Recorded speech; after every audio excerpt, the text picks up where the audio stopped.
Hi everyone, I hope you all guys doing well in your life. Today हम बस इतनी चीज़ सीखने वाले हैं कि एक बिजनेसमैन जो होता है उसको ये चीज़ हमेशा कहीं ना कहीं प्रॉब्लम तो फेस करनी पड़ती है कि हम जो भी हमारे बिजनेस से प्रॉफिट जनरेट कर रहे हैं वो मंथली हम एग्जैक्ट कितना नंबर पे कर पा रहे हैं। तो उसको कैलकुलेशन करने के लिए आज हम एक सिंपल सी शीट बनाने वाले हैं। तो लेट्स सी देखते हैं। प्रॉफिट का फॉर्मूला आई होप सबको पता ही होता है कि हमारी जितनी भी सेल हुई है उसमें से हमारी कॉस्ट प्राइस को लेस कर देंगे तो हमारा प्रॉफिट जनरेट हो जाएगा। अब हम शीट का मेंटेनेंस देख लेते हैं कि हम मंथली या ईयरली कैसे बना सकते हैं। ठीक है, लेट्स सी। हम 50,000 रुपये इन्वेस्ट करते हैं और हम 10 दिन का शीट बना के देखते हैं। ठीक है, और ये हमने यहाँ पे ये दो ऑप्शन लिखे हैं, डेली सेल और दूसरा है डेली एक्सपेंडिचर्स। मतलब यहाँ पे है कि जो भी सेल जनरेट करेंगे उसमें से हम, नॉर्मल सी बात है, हम कोई बिजनेस करते हैं तो डेली कुछ ना कुछ खर्च तो कर ही देते हैं उसमें से जो भी सेल हुई। ठीक है, तो बस उसमें करना क्या है कि मान लीजिए हमारी D1 को सेल होती है 4,150 की। उसमें से हम 150 खर्च कर देते हैं उस दिन, पूरे दिन भर में। तो बस वो डेली एक्सपेंडिचर्स, मतलब डेली का खर्चा, वो हमें यहाँ लिखना है और जो लेफ्ट अमाउंट बचा वो इधर लिखना है। बस इसी तरह पूरे 10 दिन का बना के देख लेते हैं बैलेंस शीट। 250 खर्च कर दिए, 5,000। नहीं, इससे पहले मैं एक चीज़ बताता हूँ। ठीक है, मान लेते हैं ये हमारी डे 1 की सेल हो गई।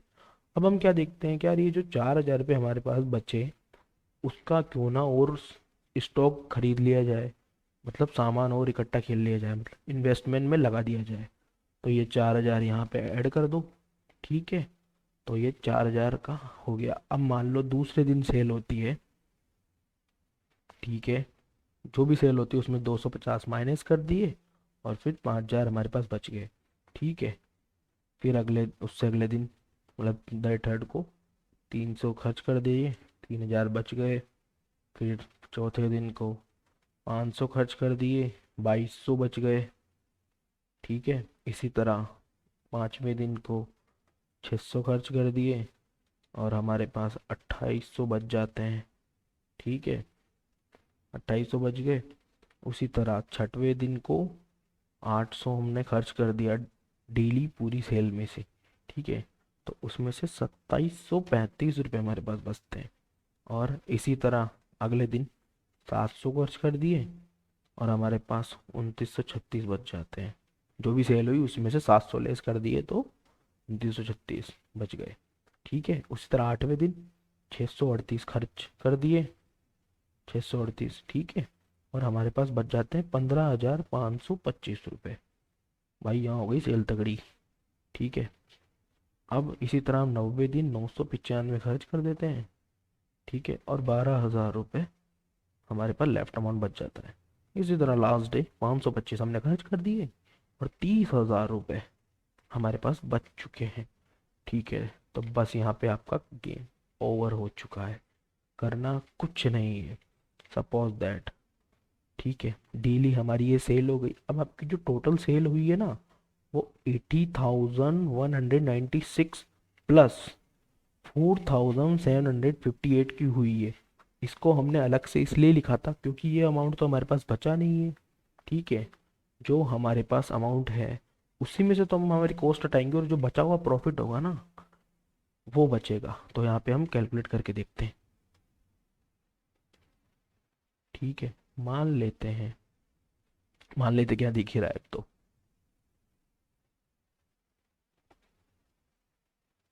ठीक है, हमारी जो टोटल सेल हुई है वो हुई है 80,196 प्लस 4,758। ये इसमें मैं ऐड इसलिए कर रहा हूँ कि जो भी सेल हुई थी उसमें से इसको हटाया गया था।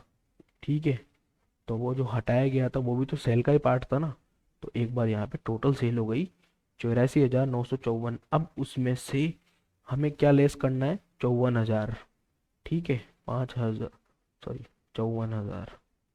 ठीक है, ये लेस कर देंगे तो ये हमारा टोटल प्रॉफिट है जो हमने पूरे 10 दिन में बनाया।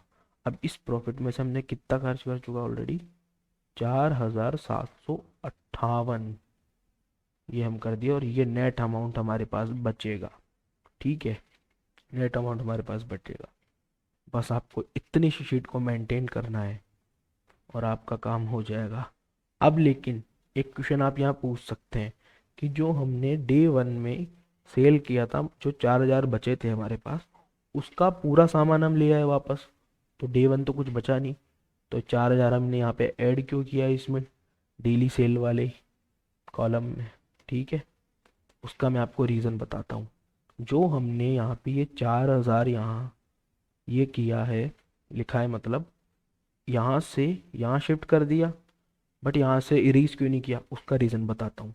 जब हम इस अमाउंट में, ये अमाउंट है, इस अमाउंट में से ये वाला अमाउंट लेस करेंगे, तो ये 4000 तो इस 4000 से वैसे ही कैंसिल आउट हो जाएगा, और जो भी इससे सामान आया था उसकी जो कॉस्ट है प्लस उससे जो प्रॉफिट हुआ, कहीं ना कहीं इन जो ये है बाकी के 9 दिन है, इनमें कहीं ना कहीं उसका वो ऐड हो गया होगा प्रॉफिट के साथ, बस इसीलिए।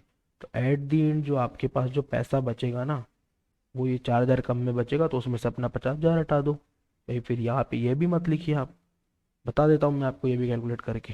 सपोज दैट भाई, जैसे 80,196 है, इसमें से हमने भाई 4000 हटा दिए, भाई यही बचेगा हमारे पास पैसा तो गले में। ठीक है, अब ये था, अब हमने स्टार्टिंग में कितना इन्वेस्ट किया था, हमने हमारी जेब से तो 50,000 लगाए थे ना, वो 4000 तो हमने कमा के वापस उसी में लगाए थे, तो इधर से इन्वेस्ट वाले पार्ट से भी हम 4000 हटाएंगे, माइनस करेंगे, तो क्या आ रहा है, वही 26,196 में आ रहा है। तो मतलब इसका आप बैलेंसिंग शीट का मतलब समझ जाइए। तो बस इसी तरह आप कितना भी अमाउंट ले सकते हैं, मान लेते हैं तीसरे दिन से भी हमने 1500 निकाली है, तो 1500 इधर इन्वेस्ट में लिख दो और इसको आगे चलने दो, बस सिंपल सी बात है। इस एग्जाम इसके लिए हम इसको और प्रूफ करने के लिए एक एग्जाम्पल लेके देख लेते हैं।